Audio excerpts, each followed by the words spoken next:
넘치게 한 주 예수여 이 시간 찾아오사 넘치도록 주옵소서. 하늘 문을 여시고 은혜 내려주소서. 오 주여 넘치도록 가득 채워 주옵소서.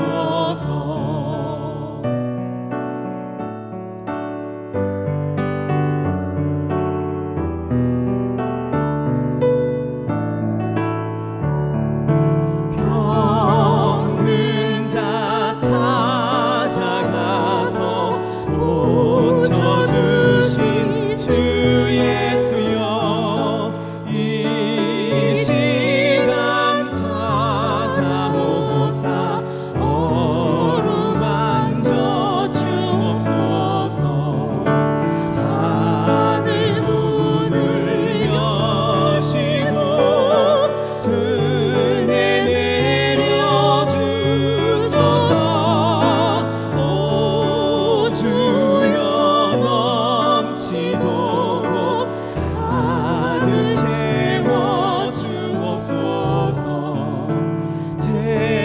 제자들 두려울 때 찾아가신 주 예수여 이 시간 찾아오사 주의 평안 주옵소서. 하늘 문을 여시고 은혜 내려주소서. 오 주여 넘치도록 가득 채워 주옵소서.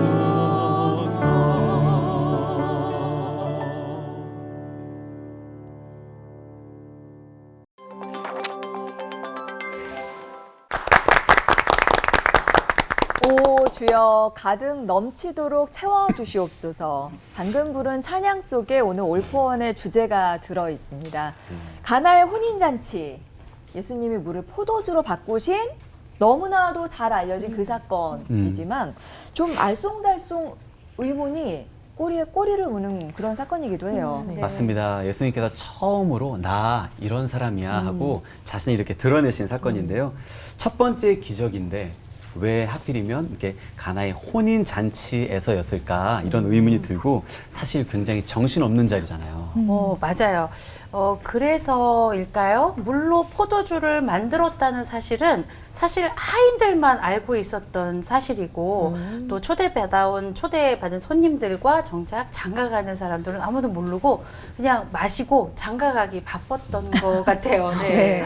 맞아요. 그리고 또 혼자 다닌 것 같던 예수님이 거기는 또 마리아 어머니와 같이 초대받아서 가셨다고 나오거든요. 근데 그러면 좀 엄마한테 좀 살갑게 좀 하지. 포도주 떨어졌다는 어머니의 말을 듣고도 이거 바꿔봐라 그렇게 뜸을 들이다가 들어주신 것도 저는 그것도 좀 의문이에요. 그러니까요. 그거 같이 가가지고 왜? 저는 이제 요즘 그런 생각이 드는데 그 예수님이 물을 변해서 포도주로 바꾸셨잖아요. 네. 근데 저는 이제 반대로 포도주를 물로 바꾸려고 노력을 하고 있어요. 죄송합니다. 그래서 이 청개구리 같은 이 신앙 이거를 탈피해야 되는데 예수님이 단지 이 포도주를 바꾸는 그 기적만을 위해서라고 생각이 안 들고 이 안에 뭔가 숨은 의미가 있는 것 같습니다, 목사님. 이거 무엇입니까? 단순히 기적 때문에 그런 겁니까? 제가 묻습니다. 이게 첫 번째 표적이잖아요. 예. 이 표적이란 말이 원어로 사인입니다. 그러니까 뭔가를 가리키는 거죠. 그러니까 뭐 단순히 예수님이 뭐 포도를 좋아하셔서 물로 포도주를 바꿨다. 이거를 하시려고 굳이 첫 번째 표적으로 물을 포도주로 바꾼 건 아니고 더 깊은 뜻이 있겠죠. 그러니까 오늘 이 올포원 잘 들으시면 그 심오한 뜻을 또 아시게 될 겁니다. 예수님이 이제 다니실 때 이게 항상 이제 의도적으로 다니시고 그다음에 계획적으로 이제 장소도 옮기시면서 이렇게 다니시잖아요. 근데 예수님의 계획도 있고 의도성도 있었던 것 같아요. 예를 들면 이제 그 데카폴리, 그러니까 데가볼리라고 하는 족도 일부러 가시고 두로와 시돈도 가시고, 그리고 이제 시각장애인 같은 거 고치실 때도 그냥 고친 게 아니라 의도적으로 다 고치신 거거든요. 요한복음 9장 같은 데서. 근데 이 혼인잔치를 보니까 의도성은 없었던 것 같아요. 그냥 초대받아서 가셨는데 이제 오마니께서 부탁을 하시니까 이제 거절을 못 하시고 물로 포도주를 만드는데, 근데 이제 요한복음에서 이걸 의도적으로 기록한 거는, 그러니까 이제 이 물이 포도주로 바뀌었잖아요. 이건 아무나 할 수 있는 일은 아니죠. 그렇죠. 창조주만 하실 수 있는 일이에요. 그러니까 예수님이 내가 바로 그 하나님이시다, 창조주다라고 하는 것을 이제 거기서 드러내셨는데, 아까 말씀하셨다시피 그 성경을 쭉 읽어보면 제자들만 믿은 걸로 돼 있어요. 막 제자를 선택한 때거든요, 그때가. 몇 명, 12명 다 선택도 안 했어. 요한이랑 몇 명만. 그래서 그들에게 니들이 따라오고 있는 내가 누군지 아느냐, 그리고 자신의 존재를 거기서 드러내 보여주셨다, 그렇게 생각이 돼요. 이스라엘 여행 가면 가나에서 포도주 많이 팔아요. 맞아요. 네. 본격적인 건 설교에서. 예. 네, 알겠습니다. 올포원 성경 사건 시리즈 6번째 시리즈입니다. 가나의 혼인잔치에서 벌어진 기적이 의미하는 것은 과연 무엇인지 찾아 떠나볼 텐데요. 김한원 목사님 설교부터 청해 듣도록 하겠습니다.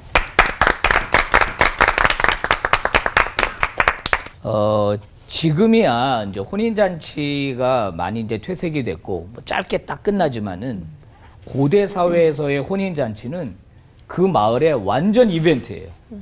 그러면 그 음식이 굉장히 풍성하게 나오죠.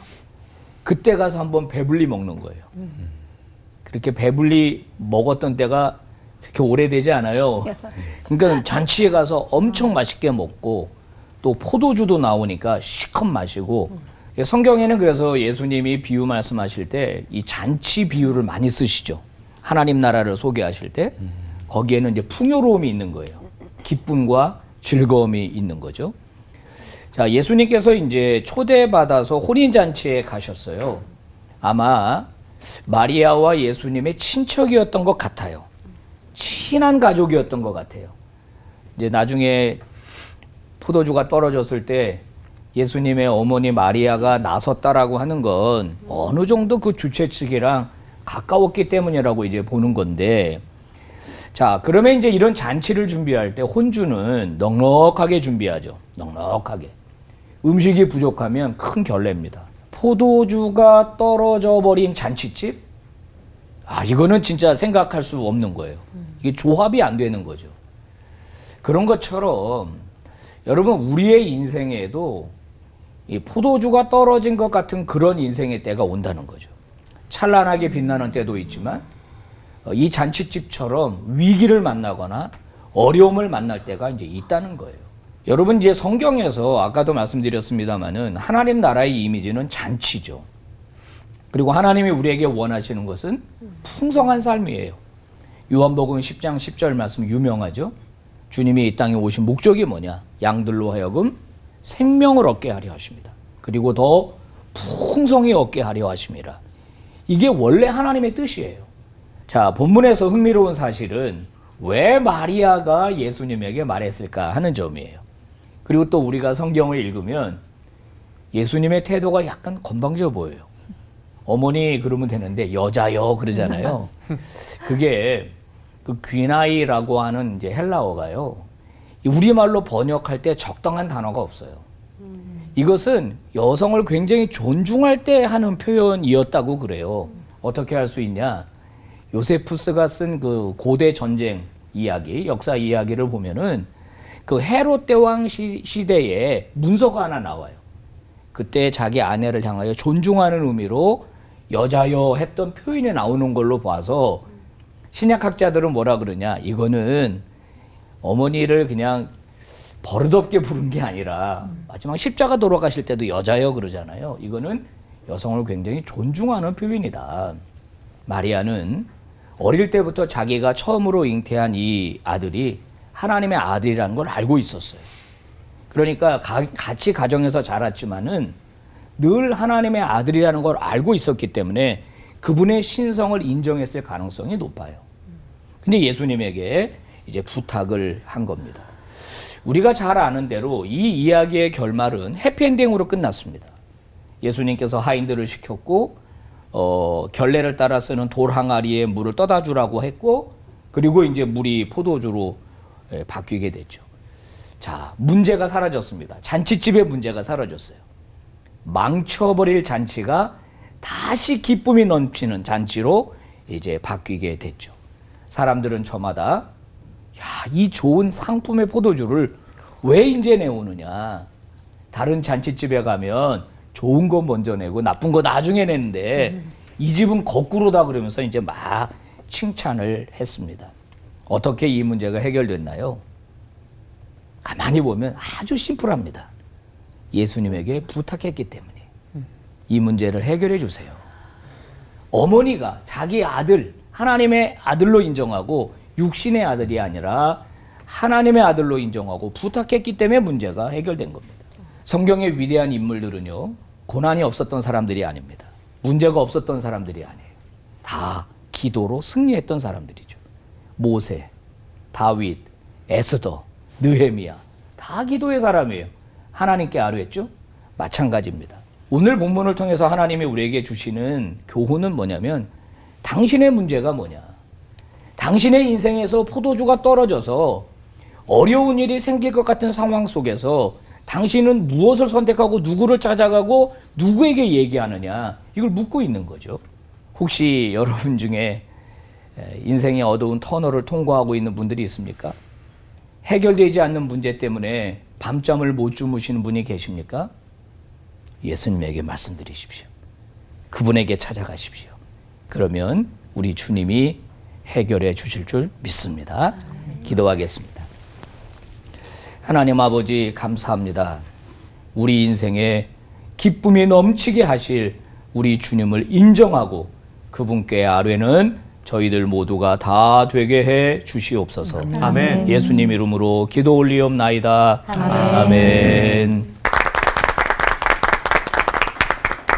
요한복음에 나오는 첫 번째 표적이란 말이에요. 물이 포도주가 되는 사건인데 저는 딱 한 가지만 꼭 짚고 싶은 게 그거예요. 예수님께 물이 포도주가 되게 해주세요라고 한 게 아니라 그냥 포도주가 떨어졌습니다라고 말할 수 있었잖아요. 그럴 수 있었던 이유가 뭐냐면 주님이 거기 와 계셨던 거예요. 그러니까 그 잔치에 예수님이 초청받은 거고 예수님은 그 잔치에 계셨어요. 그러기에 그 예수님께 언제든지 말씀드릴 수가 있었고 예수님이 거기 계셨기 때문에 이 잔치가 하마터면 망가질 뻔했는데 잔치가 더 큰 기쁨으로 바뀌게 되는 것이지요. 자, 우리의 인생이 그런 거예요. 내 인생에 예수님만 모시고 살면 내가 돈이 떨어지든 건강이 손상을 입든 아니면 내 자리를 잃든 간에 주님이 여기 계시면, 주님이 나와 함께 계시면 언제든지 회복이 가능하고 아멘. 이것이 언제든지 한탄하다가 감탄으로 바뀔 수 있다는 거예요. 그러니까 우리 삶에 주님 모시고 살자. 아멘. 주님이 내 삶에 있게 하자.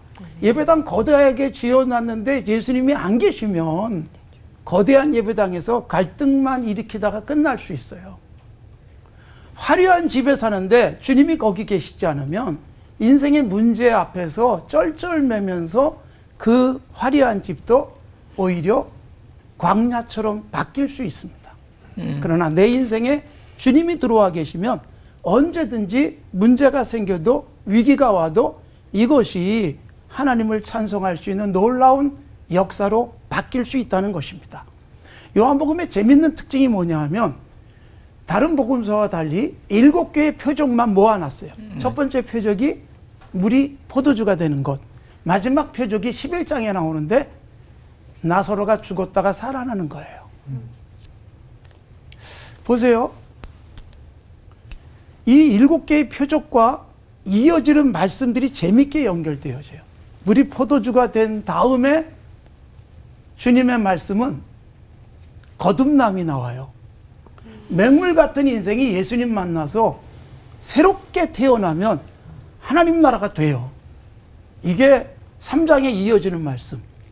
그리고 이게 7가지가 계속되다가 마지막 11장에 나사로가 죽었는데 초상집이잖아요. 그런데 예수님이 나사로를 살리죠. 그 속에 무슨 말씀이 쭉 이어지는가 하면 나는 부활이요 생명이다. 예수님이 누구냐? 생명의 근원이고 죽어도 살리는 분. 이렇게 초점이 맞춰져요. 그래서 7개의 표적과 7가지의 말씀이 계속 연결이 되어지고 있는데 정말 중요한 건 뭐냐면 내 인생에 예수님만 계시면 아무리 일이 잘 안 풀려도 예수님으로 인하여 생각도 못했던 놀라운 일들을 경험하게 된다.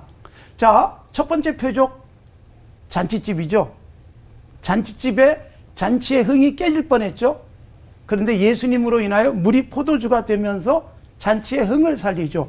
마지막 표적 장례식장과 다름없어요. 초상집이에요. 초상집이 나사로가 살아나면서 잔치집이 되는 거예요.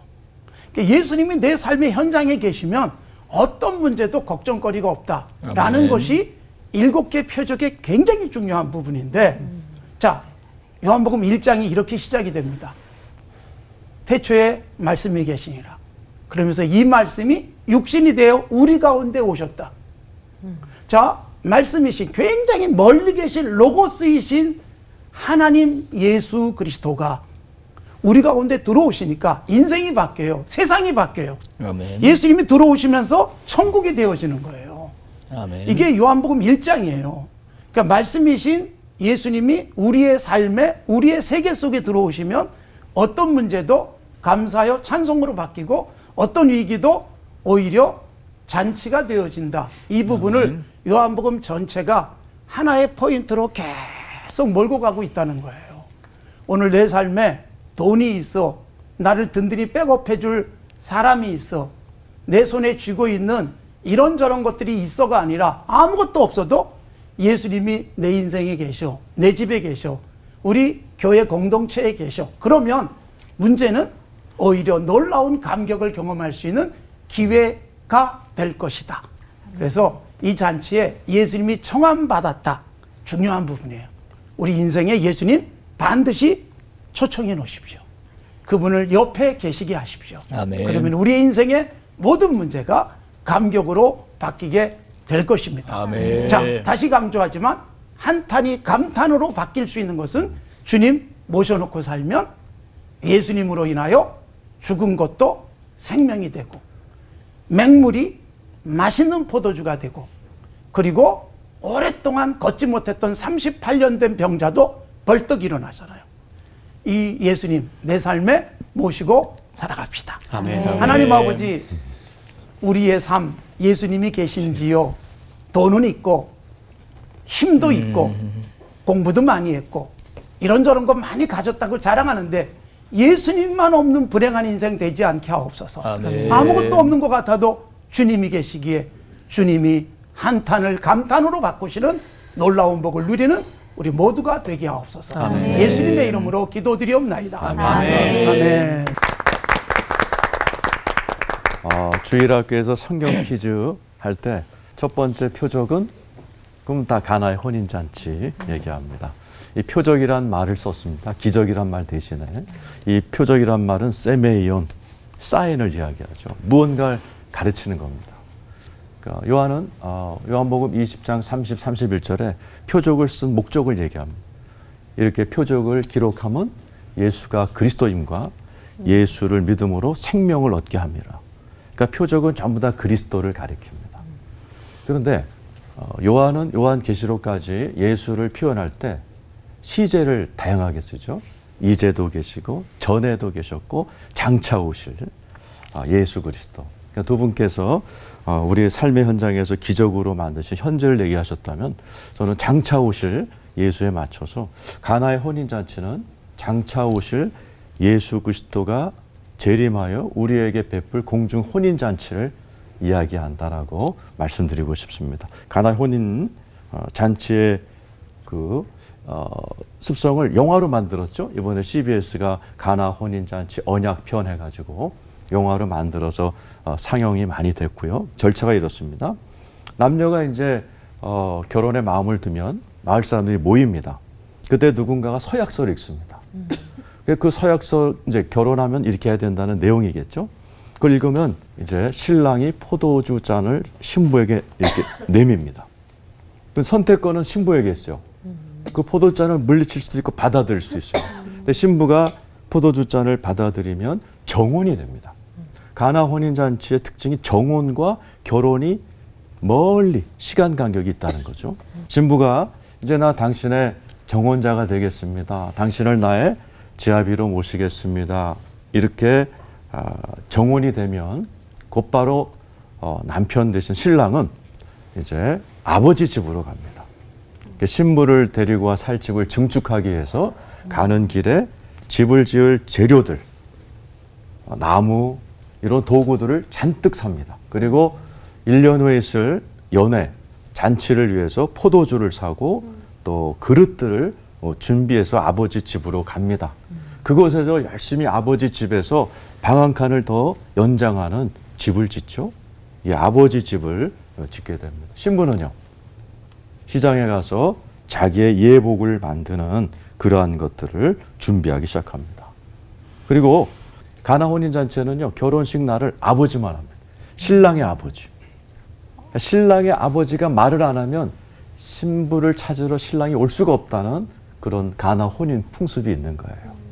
그래서 아들이 계속해서 집을 만들면서 아버지의 얼굴을 쳐다봅니다. 네, 인생을 사신 아버지가 이제 저 정도면은 살림 차릴 만한 집이 탄탄하게 지었구나 할 때에 아들에게 때가 됐다라고 얘기합니다. 그 아들이 신나게 나팔을 불면서 이제 신부의 집으로 찾아가죠. 그 신부를 집으로 이렇게 모셔가는 장면이죠. 요한복음 14장 2절에 써 있죠. 내 아버지 집에 거할 것이 많도다. 그렇지 않으면 너에게 일렀으리라. 내가 너희를 위하여 거처를 예비하러 가노니 가서 너희를 위하여 거처를 예비하면 내가 다시 와서 너희를 내게로 영접하여 나 있는 곳에 너희도 있게 하리라. 그러니까 나팔을 불면서 이제 신부를 찾으러 옵니다. 근데 재밌는 건요, 그 영화를 보면서 제가 참, 가나라는 곳의 결혼 제도가 참 신기하고 우리나라를 좀 닮았어요. 신부를 아버지 집까지 가는 그 기간 동안에 가마 비슷한 걸 태웁니다. 그러니까 이제 그 가마 중에도 옛날에 양반들이 탔던 조그만 가마 있어요. 의자가 있고 양쪽에 긴 걸로. 거기 신부를 태워서 아버지 집으로 가는데, 그래서 아버지 집에 도착하면요, 이제 마을 사람들이 다 모입니다.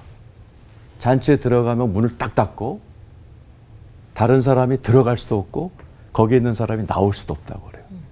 7일 동안의 엄청난 기쁨의 잔치가 이렇게 벌어진다는 얘기죠. 이 모습은 가나의 혼인잔치지만 주님이 그걸 들어 쓰신 거죠. 내가 다시 온다. 너희들이 복음을 듣고 나의 신부가 되기로 정원했다면 기다려라. 내가 다시 온다. 라는 이야기를 하는 겁니다. 마지막 장면은 신랑이 신부의 눈물을 닦아줍니다. 1년여간의 그 기간 동안에 얼마나 신랑이 보고 싶었겠어요? 얼마나 또 유혹이 많았겠어요? 그런 것들을 눈물을 닦아주면서 결혼식이 이제 피크로, 잔치로 올라가게 되지요.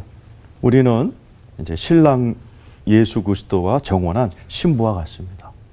우리 예수님이 반드시 다시 오실 줄로 믿습니다. 아멘. 그러면 준비해야 됩니다. 예수님이 오셨는데 내가 널 도무지 알지 못하겠다, 이딴 말 들으면 큰일 나는 거죠. 그래서 교회라는 게 있는 것이죠. 교회도 신랑과 신부가 만나는 것입니다. 신부인 우리가 매주 신랑 예수를 만나서 물 같은 세례를 받고 포도주같이 날마다 익어가는 성령의 은혜를 받으면서 매주 신랑 예수를 만나고 그분의 사랑을 확인하는 그러한 예배가 드려주는 것이 교회죠. 여러분이 주인공이시니 잘 단장하셔서 우리 주님 오시는 날 여러분 기쁨으로 그 자리에 서시기를 축원합니다. 아멘. 기도하겠습니다. 하나님 아버지, 우리 예수 그리스도 우리의 신랑 다시 오실 줄로 굳게 믿습니다. 아멘. 공중 혼인잔치 영광스러운 자리에 설 때까지 거룩한 신부로 단장하며 살아가는 지혜로운 신부 같은 성도들 다 되게 하여 주시옵소서. 아멘. 아멘. 예수님의 이름으로 기도드리옵나이다. 아멘.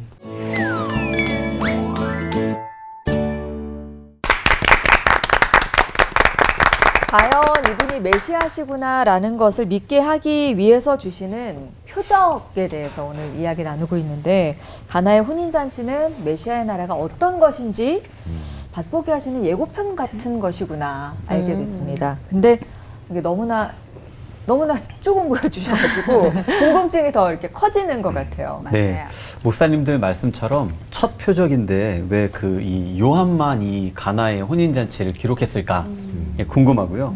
또 예수님과 어머니 또 제자들까지도 다 초대했다. 그러면 진짜 엄청나게 큰 잔치가 아니었을까 하는데 이스라엘의 혼인 관습은 또 어땠고 또 예수님은 왜 포도주로 기적을 베푸셨을까? 예, 궁금합니다. 우리 목사님들은 다 알고 계신데 신학 공부를 하면은 이제 복음서들에 대해서 무슨 차이가 있는지 왜 그런 차이가 있는지를 배우게 돼요. 이제 가나 혼인잔치만 요한복음에 있는 게 아니라 수가성 여인 찾아간 얘기도 요한복음에만 있고 38년 된 베데스다 병자도 요한복음에만 있고 니고데모 얘기도 요한복음에만 있고 세족식도 요한복음에만 있고 이렇게 요한복음에만 있는 일들이 많고 또 마태복음에만 있는 것들도 있고 누가복음에만 있는 것도 있어요.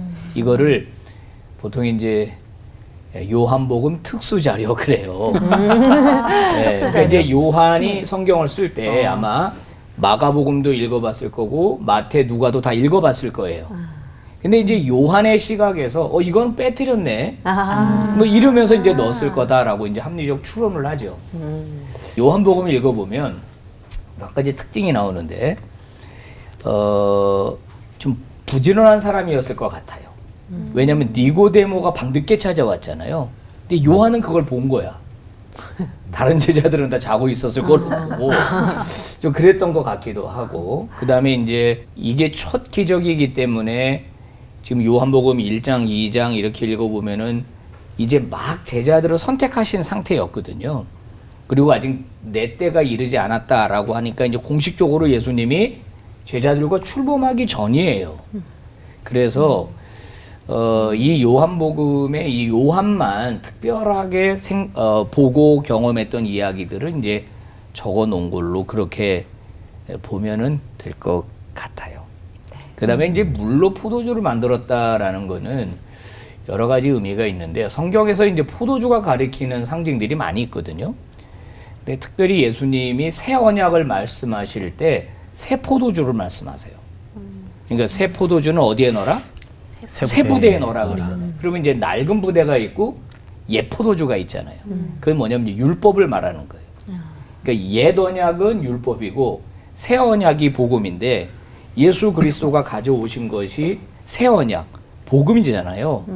그래서 여기서 보면은 새 포도주가 나오잖아. 더 맛있는 포도주. 그런 영적 의미도 여기에 담겨 있지 않을까 생각을 해봅니다. 그 뭐 포도주라는 개념 자체는 예수님이 그 십자가에서 죽으심, 그게 이제 포도주 마지막 만찬에서도 그렇게 말씀하시는데 요한복음의 구조가 재밌어요. 그래서 첫 표적 포도주 그리고 예수님의 그 십자가에서 죽으심을 예비하면서 제자들과의 만찬에서 포도주가 등장하는 것 이런 의미도 있고 그 다음에 첫 표적이 잔치잖아요. 예수님이 부활하시고 난 다음에 제자들과 아주 작은 잔치를 해요. 그게 갈릴리에서 하마터면 그때도 21장도 밤새도록 물고기를 잡다가 한 마리도 못 잡았어요. 완전히 망친 거예요. 그래도 예수님이 물고기 잡게 하잖아요. 그리고서는 떡도 구워놨다가 떡도 주시고 밤새도록 추위에 떨었던 사람들을 불 앞에서 녹여주시고 그리고 지금 잡은 물고기도 가져와서 먹자. 그래서 마지막 21장도요. 부활하시고 난 다음에 또 잔치가 있어요. 제자들과의 잔치. 그러니까 이게 요한복음의 아주 독특한 편집 의도. 요한복음이 요한 사도가 이런 부분들을 아주 잘 이어가고 있다. 7개의 표적도요. 아주 기가 막히게 재미있게 이어가고 있는 것처럼. 그래서 저는 그 부분만 좀 말씀을 드리고 싶습니다. 뭐 다 말하셨는데 이어서 말씀드리면 사도 요한이 참 오래 살았거든요. 그리고 이 요한복음 오늘 가나 혼인 잔치를 쓴 연대가 70년에서 90년 사이일 거라고들 이야기합니다. 근데 이때 시대적 배경이 참 중요하다고 그래요. 우리 목사님들은 잘 아시겠지만은 우리 목회자들의 스승이라고 한 마틴 로이드 존스 목사님이라는 영국 분이 계세요. 그분이 가나 혼인 잔치를 요한이 쓰게 된 배경을 이렇게 얘기하셨어요. 그 AD 70년경, 그러니까 요한복음이 쓰여질 때라고 추정되는 이 시기에 예루살렘이 쑥대밭이 됩니다. 로마 타이투스 장군에 의해서. 그때 많은 그 초대 교인들이 예수님의 재림을 기다렸는데 이 지경이 되도록 왜 안 오시는 거야, 이런 굉장한 낙담 가운데 있었다 그래요.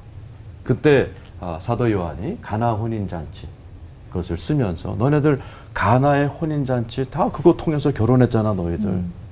정혼한 다음에 1년이고 2년이고 있다가 신랑이 오잖아. 이와 같이 예수 그리스도를 너희들이 영접했다면 반드시 신랑은 온다. 그때까지 잘 견뎌내라. 너네들은 가나 혼인잔치 풍습을 잘 알잖아. 이 요한 서신을 통해서 그렇게 위로를 주었다. 이게 참 가나 혼인잔치를 쓰게 된 그런 배경인 것 같습니다. 굉장히 간단한 표적 이야기인데 들으면 들을수록 굉장히 심오한 뜻이 숨어 있는 것 같습니다. 그러니까 성경에 기록된 모든 이야기가 이렇게 단순한 스토리 그 이상을 포함하고 있는 것 같아요. 가나의 혼인잔치 속에는 우리가 이렇게 미처 깨닫지 못하고 있는 은유나 상징들이 참 많이 숨어 있구나. 오늘 또 배우게 되네요. 그래서 저희가 또 떨리는 마음으로 혼인잔치를 준비한다는 마음으로 준비했습니다. 네. 물을 포도주로 바꾸신 잔치의 진짜 의미를 알기 위해 드리는 질문 타임! 먼저 김환원 목사님께 질문을 드리고 싶습니다. 어머니 마리아께서 포도주가 떨어졌다. 이거 어떡하냐. 도와달라고 했을 때 예수님께서 탁 한 말씀 하십니다. 내 때가 이르지 않았다. 이 때의 의미를 모르겠고요. 그리고 이뿐만 아니라 성경에 때가 왜 이렇게 많이 나옵니까? 저도 때가 있거든요. 너무 많아요, 때가. 성경에 때가 가까이 왔다. 때가 참에 같은 또 예수님의 때도 또 여러 번 나오고요. 그리고 때가 이르기 전에 우리를 괴롭게 하려고 오셨나이까 같은 마귀가 말하는 때도 나오는데 이 때들이 어떻게 다릅니까? 그때가 각각 달라요. 그때가 달라요? 네, 다 다른데 한 이제 4가지로 살펴볼 수 있을 것 같아요. 첫 번째 때는 뭐냐면 그 예수님의 공생애가 30세부터 시작된 걸로 보잖아요, 우리가. 네. 그 30세는요, 레위인들이 공적인 일을 하기 위해서 시작하는 나이가 30입니다. 그건 이제 민수기에도 나오죠. 그래서 예수님이 20세 때도 시작할 수 있었을 텐데 당시 문화적으로 30은 돼야 남도 가르치고 또 이제 공적으로 성전 회막에 수종도 들고 이렇게 할 수 있는 거예요. 그러니까 아마 예수님이 이때가 30세 되기 직전이었을 것 같다는 느낌적 느낌이 듭니다. 그래서 아직 그때가 이르지 않았다라고 말씀하는 것이고요. 두 번째 때는 뭐냐면 때가 찼고 하나님의 나라가 가까이 왔으니 복음을 믿으라라고 할 때 그 때는 특정한 때예요. 무슨 때냐? 구약의 예언자들이 예언한 하나님이 메시아를 보내시는 때, 그런 특정한 때가 올 것이다. 이건 이미 예언이 돼 있었고 이스라엘 사람들은 그때가 올 거 언젠가는 오겠지 하고 다 생각하고 있었다는 거예요. 그래서 예수님은 바로 너희들이 생각하고 기다리고 있었던 그 메시아의 때가 지금 왔다. 내가 가지고 왔다. 할 때 이제 그 때이고요. 그 다음에 이제 예수님이 십자가 가까이 오면서 요한복음 쭉 읽어보면 아직 내 때가 그거는 뭐냐면 십자가 지는 때예요. 십자가 지시는 때가 아직 되지 않았다. 할 때 이제 세 번째가 그 의미고, 마지막 질문에 그 거라사의 그 미친 사람이 군대 귀신 들렸던 사람이 그 얘기를 하는 거거든요. 그건 뭐냐면 우주적 종말의 때를 말하는 거예요. 그래서 누가복음 11장 20절에 보면 내가 하나님의 손으로 힘입어 귀신을 쫓아내는 것이면 하나님의 나라가 지금 너희에게 임했느니라 그러거든요. 그래서 이미 임한 하나님의 나라예요. 하지만 요한계시록에서 말하는 우주적 종말, 그때 이제 재림의 때는 아직 오지 않았죠. 그래서 우리는 어느 시대를 살고 있냐? 이미 예수님이 오셨지만 아직 완전히 완성된 하나님의 나라가 오지 않았기 때문에 소위 이미와 아직 아닌 중간기를 살고 있어요. 그러니까 마귀도 자기들의 운명의 때를 알고 있는 거예요. 예수 그리스도가 재림하시면 모든 귀신과 사탄들을 몰아내시고 하나님의 통치가 임할 거라는 알고 있어요. 아직 그때가 안 왔는데 어떻게 여기까지 왔느냐. 지금 이제 이 귀신 들린 군대 귀신이 이제 그렇게 얘기하는 거죠. 그래서 성경을 읽을 때 예수님 아직 때가 되지 않았다, 때가 되지 않았다 이거를 잘 구분해서 읽으면 도움이 될 거라고 생각해요. 네. 네, 때가 이제 이게 좀 달라요. 다 의미가 네. 달랐네요. 이제 네네. 제 때가 왔음에 질문의 때를 드리도록 하겠습니다. 제 질문은 우리 시원한 사이다 답변 김건선 목사님께 좀 드리고 싶은데요. 가나의 혼인잔치에서 가장 큰 축복을 받아야 되는 사람은 그 축제를 연 사람들이어야 될 것 같은데, 근데 항아리에서 물 떠온 하인들만 기적을 체험했고, 또 연회장을 비롯한 그 신랑 신부는 포도주가 어디서 난 줄도 모르는 그런 것들은 뭘 의미하는 건지, 그리고 제자들도 이 사건을 보고 나서 비로소 예수를 믿기 시작했다고 기록되어 있는데, 그럼 이전에 안 믿었다는 건지, 네, 그런 것들을 좀 시원하게 답변 부탁드립니다. 네. 저는 이제 이 하인들이 참 좋아요. 왜냐하면 이 하인들은 뭐 하는 사람들이에요? 폼 잡고 있지 않고 계속 일하는 사람들이에요. 결국은 주님을 깊이 체험한다는 건요, 교회 안에서도 정말 열심히 섬기고 바닥을 기듯이 겸손하게 수종드는 사람들이 더 많이 체험할 수 있다. 이런 의미도 있고, 네. 또는 이제 그 물돈 하인들밖에 모르잖아요. 그 체험하지 않고는 예수님에 대해서 보다 분명하게 알 수 없다는 거죠. 우리가 성경 공부에서 예수님에 대한 지식을 쌓을 수도 있고, 그리고 또 이런저런 정보를 가지고 예수님을 알 수 있지만, 직접 체험해야만 그때 비로소 예수님을 제대로 안다고 할 수 있죠. 제자들도 아직 막연했어요.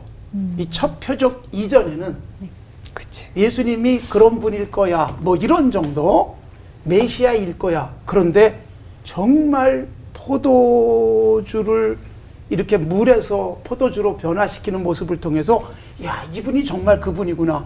그래서 이때부터 믿었다는 것은 믿었지만 체험적 신앙을 갖게 됐다. 이렇게 봐야 되지 않겠어요? 우리도 똑같다고 생각이 되어져요. 우리가 여기 앉아 계신 분들은 대부분 다 정말 많은 체험들을 하셨을 텐데, 주님에 대한 직접적인 경험, 내 삶에 와서 만져주시고 내 인생을 고쳐주시는 그분에 대한 체험이 주님을 보다 분명하게 알고 믿게 한다. 질문한 거에 답이 됐나요? 네, 그럼요. 됐습니다. 네. 저는 그 이건호 목사님 설교를 듣고 궁금증이 또 생겼습니다. 예수님 믿고 구원받으면 신랑 되시는 예수를 기다리는 정결한 신부가 된다. 그래서 또 교회에서도 이 말씀을 누누이 들었어요. 근데 그렇게 따지면 예수님이 나의 신부면 나 남잔데? 예수님 여잔가? 그럼 나 이미 결혼했는데? 그럼 나 재결혼이야? 나 재혼이야? 이런 생각들이 문득문득 들어요. 그래서 예수님의 신부가 된다는 건 어떻게 산다는 겁니까? 그리고 예수님 오실 그날은 어떤 잔치가 벌어집니까? 네. 궁금합니다. 네. 예수님이 나의 신랑이 된다는 건 영적 의미죠. 그러니까 하나님이 나는 네 남편이다 그러셨어요. 에레미야 3장 14절에. 예.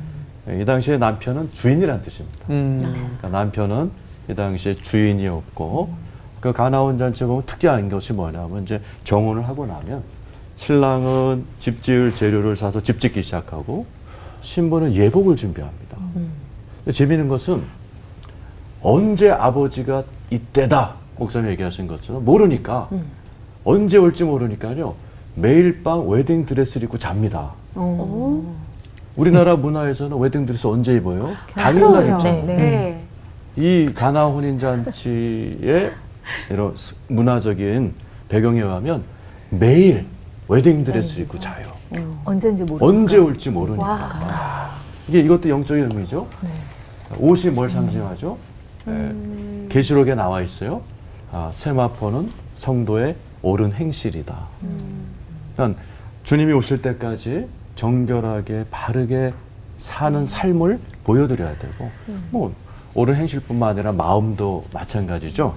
베드로 전서에 보면 우리 주님께서 너희 단장은 머리를 꾸미고 금을 차고 아름다운 옷을 입는 외모로 하지 말고 오직 마음에 숨은 사람을 온유하고 안정한 심령에 썩지 않을 것이라. 우리 집사람이 저한테 옷 사달라고 그러면 꼭 같이 읽는 말씀이에요.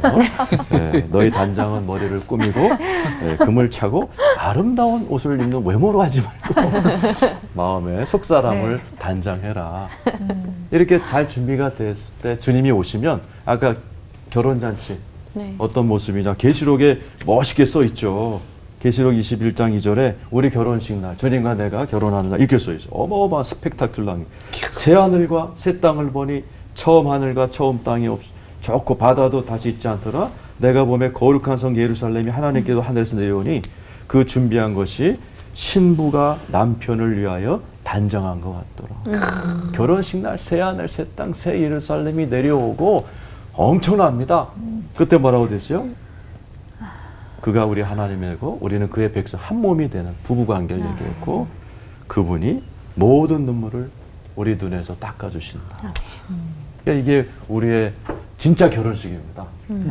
신랑 예수님 오시는 날을 준비하면서 그 등불을 준비했던 처녀들의 비유도 또 생각이 나는 이야기였는데요. 신부단장을 예쁘게 하고 기쁘게 예수님을 맞는 모습을 상상해 봤습니다.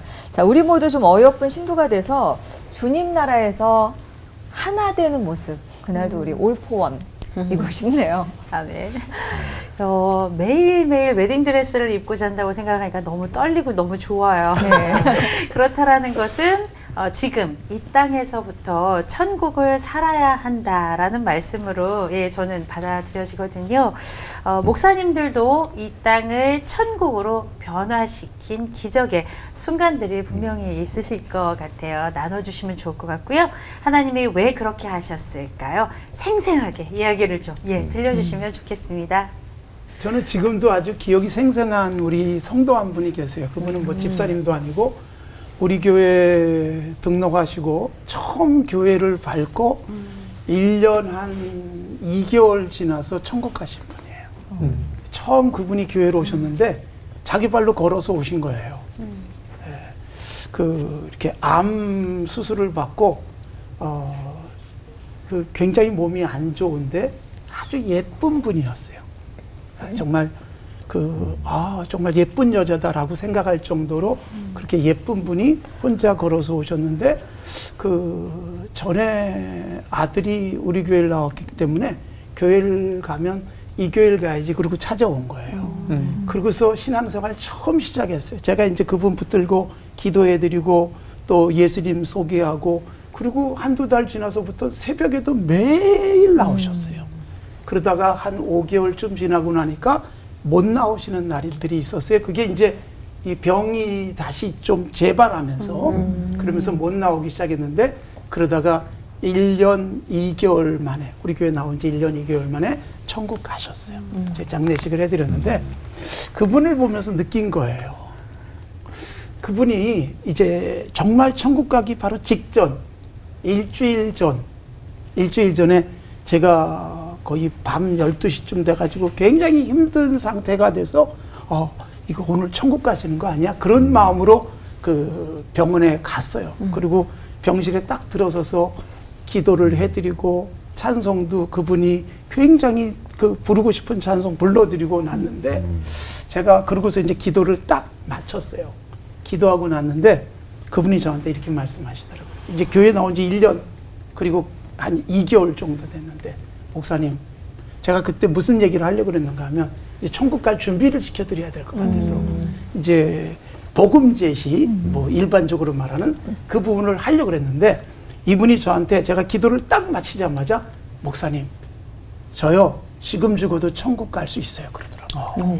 굉장히 감동이었어요. 제가 이제 뭘 물어보려고 하는가 하면 지금 이 땅 떠나면 천국 갈 수 있어요. 이거 물어보려고 그랬는데 그게 얼마나 어려운 문제예요. 이거 멀쩡한 사람한테 우리 김 목사님한테 묻는 거는 신뢰는 되겠지만 불편하지 않거든요. 근데 이제 언제 갈지 모를 분에게 지금 죽어도 뭐 이게 질문이 쉽지 않은데 그분이 먼저 말씀하는 거죠. 난 지금 죽어도 천국 갈 수 있습니다. 그게 얼마나 감동이었는지.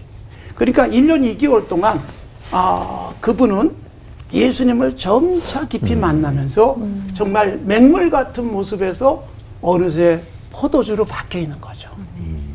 천국이 확 다가오신 거예요. 그러니까 자기도 죽음을 직감했고 그러면서 천국이 그의 가슴에 쑥 들어왔고 딱 그러고서 일주일 있다가 제가 똑같은 밤 한 12시쯤 병실에 들어갔는데 막 주님 품에 안기고 그리고 기도해드리고 그래서 제가 그분에게 천국을 소개한 것보다는 그분이 이 땅 떠나면서 제게 목사님 천국이 이렇게 분명히 있어요라고 설교하고 가신 것 같아요. 아멘. 저는 그분에게서 이런 잔치 정말 천국 이거를 아주 경험을 했고 그런 간증을 제가 꼭 하고 싶어요. 제가 몇 년 전에 목사님들 몇 분이랑 미국의 어떤 컨퍼런스에 참여했어요.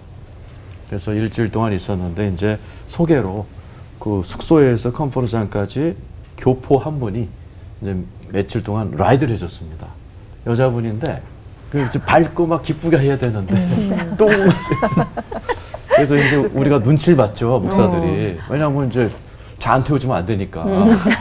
맞아. 왜 그러냐 알아봤더니 이제 예수를 믿다가 시험 들어서 방학 중이신 분인데 이제 목사들 태우려니까 심기가 안 좋으셨던 것 같아요. 불편하셨군요. 아, 그럼 매일 불편한 거죠. 마지막 집회 끝나고 숙소에 왔는데 12시가 다 피곤했어요. 근데 이제 나이 많으신, 제일 많으신 선배 목사님이 그분이 이렇게 보니까 수술을 잘못하셔갖고 손이 이렇게 굳어버리셨어요. 그러니까 이제 그게 안쓰러우니까 그걸로 운전하시니까. 근데 저는 벽에 기대서 빨리 자고 싶다 이러고 있는데 나이 많으신 선배님이 이제 그 여자분을 붙들고 전도도 하시고 또 이렇게 기도해드리겠습니다. 이렇게 팔을 붙들고 끙끙대고 기도하고 계신 거예요. 그러니까 나는 그걸 쳐다보면서 빨리 잠이나 자지 이러고 있는데 이게 하나의 음성인지 내 마음에 그런 음성이 들려요. 야, 나이 많은 저 목사도 한 영혼 살리려고 저렇게 애쓰고 기도하는데 너 뭐하고 앉았냐? 응? 빨리 가서 기도해 주라. 너무 생생한 거예요. 또 이게 말이 되잖아요. 사탄이 그런 말 줄 리 없잖아요. 그렇죠. 그래갖고 가서 선배님 너무 오래 기도하셨는데 제가 할게요. 내키진 않지만 제가 손을 붙들고 이 영혼을 불쌍히 여겨주세요 하는데 이분의 온 몸이 빨갛게 되는 거예요. 그러면서 소리를 막 우시는 거예요. 그러면서 막 똑같은 문장을 계속 반복. 왜 이제 오셨어요? 왜 이제 오셨어요? 막 우시는 거야. 한 20분을 막 통고 밤 12시 미국에서 그러면요 경찰 옵니다. 그래갖고 다 같은 친구 이거 큰일 났다 했는데 이번에 진정을 하고 하는 얘기가 이번에 이제 모태신앙이고 미션 스쿨을 나오고 유학을 왔는데 첫 번째 결혼도 실패하고 두 번째 결혼도 미국 분이라는데 실패할 때 주님을 찾았대요. 근데 주님이 도와주지 않아서 자기는 주님을 떠났고 그리고 교회를 떠났는데 우리가 기도하는 순간에 예수님의 모습이 앞에 딱 나타나셨고 그러면서 그러더라는 거예요. 네가 그러니까 그 예수님이 너는 사명이 이 정말 가정이 깨진 그 교포 사회에서 그들을 돕기 위해서 네가 먼저 아픔을 겪는 그런 과정을 내가 다 봤다. 이 말에 이제 왜 이제 오셨냐고 그때 안 오시고 왜 이제 그러니까 그분이 그렇게 울부짖더라고요. 그러면서 이분이요 막 은혜를 받으셔갖고 막 성령이 막 충만한 거예요. 그래갖고 우리 목사 셋이 앉아가지고 그분한테 기도받았어요. 그러면서 이제 밤새도록 그분의 사연 들어드리고 기도해드리고 진짜 썰렁했는데 아주 축제 같은 그런 밤으로 보냈고 아주 그분이 지금 다 살아나서 예수 잘 믿고 있다는 얘기를 들어서 역시 육신에 안 맞아도 예수님이 하라는 대로 하면 이 썰렁한 게 축제가 되는구나 뭐 이런 생각을 해봤습니다. 이 땅이 천국으로 바뀌는 일, 그거는 예수를 영접할 때 일어나죠. 진짜 천국은, 진짜 기적은 언제 일어나느냐? 예수 그리스도를 나의 주인으로 영접할 때. 주인이 바뀌면 기적이 일어나요. 주인이 바뀌면 축제가 일어나. 잔치가 일어나는 거, 그 인생에. 여러 가지 병이 낫기도 하고, 뭐 여러 가지 기적도 정말 좋지만은, 진짜 기적이라고 하는 것은 내 인생의 주인이 바뀌는 거예요. 그게 그 사람 인생에서 일어나는 하나님 나라. 그게 그 사람 인생에서 일어난 진짜 잔치가 아니겠는가. 저 그렇게 생각해요. 아멘. 예. 지금 천국 같은 인생을 살고 싶다면, 기적 같은 응답을 받고 싶다면 주인님을 바꾸시기를 목사님들이 말씀하신 대로 해봤으면 좋겠고요. 그럴 때 누릴 수 있는 이 천국의 기쁨은 정말 맛본 사람만이 알 수 있겠다 싶은 생각이 듭니다. 자, 오늘 받은 은혜 한마디씩 정리하면서 마칠 텐데요. 가나의 혼인잔치는 나에게, 우리에게 한마디로 네모다. 김한호 목사님은 네모 안에 무엇을 넣으실까요? 근데 가나 혼인잔치는 나에게 출장 열쇠다. 잠긴 문을 열어주는 기적을 경험하게 하니까 괜찮았죠? 네, 출장 열쇠. 생각 많이 했습니다. 네. 출장 열쇠다. 네. 김관성 목사님. 가나 혼인잔치는 우리 교회다. 저는 이제 이런 생각을 했어요. 저는 마치 이 혼인잔치의 연회장 같은 역할을 많이 하는데 정작 물이 막 포도주가 되는 걸 경험하는 것은 우리 교인들이에요. 우리 교인들이 가끔씩은 목사님 이번에 제가 이런 어려움이 있었는데 이것 때문에 주님이 이렇게 만났어요 라는 고백들을 할 때마다 이게 잔치다. 그래서 우리 교회다. 그렇게 말씀드리고 싶습니다. 나도 이거 하려고 그랬는데 이거 하셨으니까 나는 교회가 다르니까 뭐. 장차 내가 누릴 잔치다. 내가 누릴 남의 잔치. 얘기가 아니고 네. 장차 우리 신랑 오시면 내가 설 자리다. 네. 자, 오늘 끝인사는 때가 될 때까지 천국을 살기로 결심하는 사람들답게 외치면서 마치죠. 네. 내 안에 주님과 매일매일 흥겨운 잔치로 하나 되는 시간 올포 원!